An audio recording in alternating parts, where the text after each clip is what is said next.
Welcome to this week's edition of the Savvy Solopreneur Session. I'm Laura Knights, your life and business strategist. And I'm Summer Alexander, your marketing implementation mentor. And this week's question comes from Karen. So Karen is saying, I've been in business as a graphic designer for about a year, and I'm getting sales and making some money. The problem I'm running into is that I'm attracting too many people that want to deal on my services. I feel that my fees are reasonable given my experience and the quality of what I provide, but I find myself frequently discounting my services to make the sale. If I keep on this path, I know it's going to hurt my business in the long run. I don't want to turn customers away, but I don't want to keep selling myself short either. Do you have any advice for how I should deal with this? Wow, so I have experienced that as an entrepreneur for sure. Oh, and I definitely have. And Karen, I hate to break it to you, but it sounds like you just met Hook Up Harriet. Yes. And Hook Up Harriet is recognizable because, first of all, she always wants a discount, or she wants to break your package down to a la carte. She wants to reduce the cost just a little bit, or maybe she wants a little bit more, but still wants to pay a little bit less. There are some ways, however, Karen, to stop dealing with the Hook Up Harriet. And the first way I'm going to tell you is that you've got to have confidence in your offerings. Yes. And not just in the services that you're providing, but you've got to have confidence in the value that you are providing to that client. What results are they going to get after working with you? And remember to remind them of that when you're communicating with them. A second thing you want to do is make sure you have some clearly defined set prices. And the prices should match the value. Again, that's why the confidence comes in. The example I always like to give is that there's a restaurant in New York that sells a $300 hamburger, right? It's got all this fancy stuff and a 24-karat gold toothpick. And then you all know you can drive through your local drive-thru and pay $1 for a burger. So I always tell my clients to be the $300 hamburger, provide the value, and then it makes it a lot easier for you to feel confident when charging the correct prices for your products and services. Wonderful. What do you think, Laura? And you know what? Hook Up Harriet is just one of the wrong clients, right? Other people might experience other clients.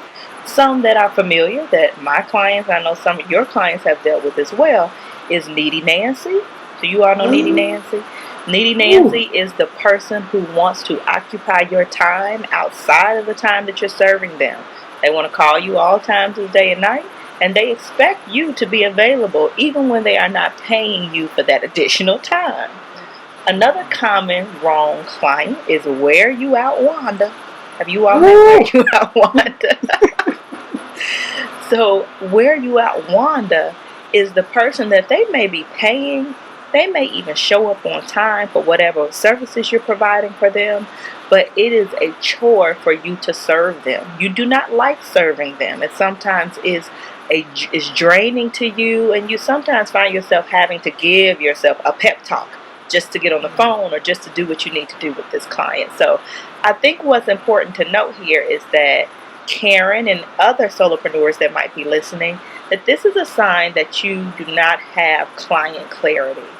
Meaning that every person who has money or that even comes to you for your business or your services is not necessarily your ideal client and not necessarily the person that is going to be most beneficial for you to work with in your business. So Summer, can you give that definition of ideal client that you provide?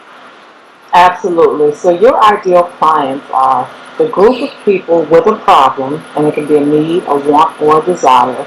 They know they have this problem. They're actively seeking a solution to the problem. And then here's the kicker. They can easily afford your most expensive solution to that problem. And kind of as Laura just touched on there, in addition to all of that, they've also got to be people that you enjoy working with. Absolutely. You do not have to suffer working with clients just because they can afford you or just because they call you and ask for your services. That's the whole point and blessing in being an entrepreneur is you get to define the way your business runs. So you want to make sure that you're getting very clear on who your ideal clients are. And Karen and the rest of you all out there listening, I don't want you to feel bad or panic or think Right. you have to keep dealing with Wear Me Out Wanda and Hook Me Up Harriet and who's the other, Needy Nancy. Yes. You do not have to keep dealing with them. And actually, you're in a great position to get really clear on your ideal clients because you know who you don't want to work with. So it's getting clear on who you do want to work with can start by being as simple as listing some opposite characteristics of those people who are not so much a good fit for you and your business. Yeah.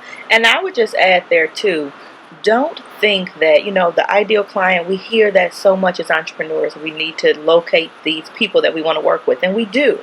But don't get so caught up in trying to get this perfect profile right away that you wait to push your business out there. You wait to prospect for new clients because you feel like you don't know who you should be talking to.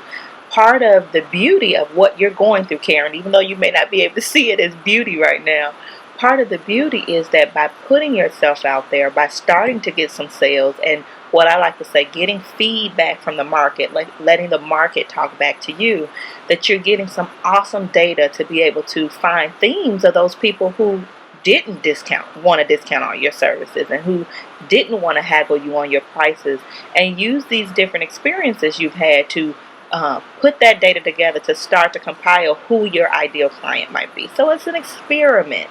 Don't get caught up. Don't stop pushing your business and moving your business forward because it's going to take some time for you to get clear on who that ideal client is.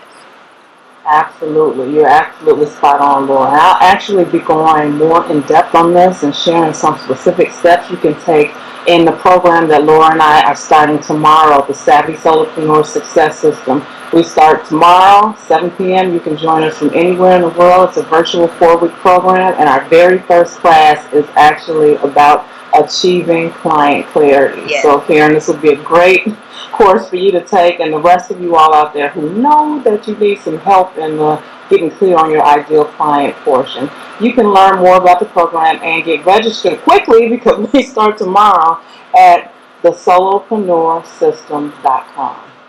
Awesome. So that is our Savvy Solopreneur session for today. Have you worked with any of these clients? Are there other wrong clients that we need to add to the list? If you have, or if you just have some feedback, comment below.